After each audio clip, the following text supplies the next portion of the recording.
આજે આપણી સાથે રહ્યા છે કૌશિકભાઈ જુનેજા, જેમની પાસે એક અરજી આવેલી હતી એમના મિત્રો દ્વારા. કયા વોર્ડમાંથી? 3 નંબરના વોર્ડમાંથી એમના મિત્રો દ્વારા કે ભાઈ એક સાયબર ફ્રોડ થયો છે, જેથી કરીને સાયબર ફ્રોડ થયો હતો અને જુનેજાભાઈને વાત મળતા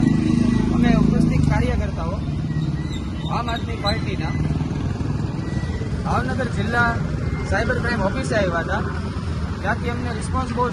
સારો મળ્યો છે. એમનું નામ હતું વિરેન્દ્રસિંહ અને એમની અમે શાંતિથી અમારી સાથે વાતચીત કરી છે, રજૂઆત કરી છે, જેથી કરીને અમારી સાથે વાત એવી રીતે કરી કે ના ઘર જેવું લાગ્યું કે ભાઈ કોઈ પણ વ્યક્તિને નાના મોટા કોઈ પણ હોય એ લોકો અહીંયા સાયબર ક્રાઇમમાં જેમ કે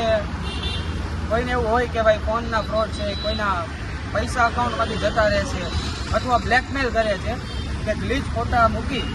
અને એવું હેરાન કરીને વાત કરે કે ભાઈ તમે 10,000 નાખો, 5,000 નાખો,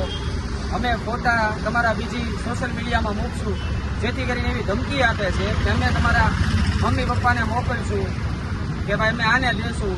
એવી ખોટી અવનવી વાતો કરી અને અરજદારને ધમકાવે છે. જેથી કરીને આમ આદમી પાર્ટીના આગેવાન શ્રી કૌશિકભાઈ જુનેજા, જે 3 નંબરના વોર્ડમાં આવે છે, એમની ઉપસ્થિતિમાં અમે આમ આદમી પાર્ટીના કાર્યકર્તાઓ સાયબર ક્રાઇમ ઓફિસે આવ્યા હતા અને એવી લેખિતમાં પણ અરજી દીધી છે અને ઓનલાઈન પણ અરજી કરી છે કે ભાઈ આવી રીતે ઓનલાઈન સાયબર ફ્રોડ કોઈની સાથે ન થાય એની ખાસ ધ્યાન રાખવું અને જે તે કોઈ પણ વેબસાઇટો જેમ કે ગૂગલમાં છે, પ્લે સ્ટોરમાં છે અથવા તો કે પ્લે સ્ટોરની લીગલ એપ્લિકેશનમાંથી પણ મહેરબાની કરીને 2-5 હજાર રૂપિયાની લાલચ માટે, જેમ કે લોનની જરૂર હોય અને તમે 2-5 હજાર રૂપિયા લેવા માટે તમારા ડમી ડોક્યુમેન્ટ આપો છો, એ લોકો એવું કહે છે કે તમે અમને પૈસા આપો નકર અમે તમારા ખરાબ ફોટા બીજી સોશિયલ મીડિયામાં મૂકશું. અને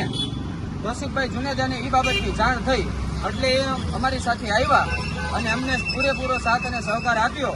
અને અમને એવું કીધું કે આપણે સાયબર ક્રાઇમ ભાવનગર ઓફિસે જઈએ અને ત્યાં વિરેન્દ્રસિંહને મળ્યા અને એમને ખાતરીપૂર્વક એવો રિસ્પોન્સ આપ્યો, અમારી અરજી લીધી છે અને બહુ જ સારી વાત છે. જય હિન્દ, જય ભારત.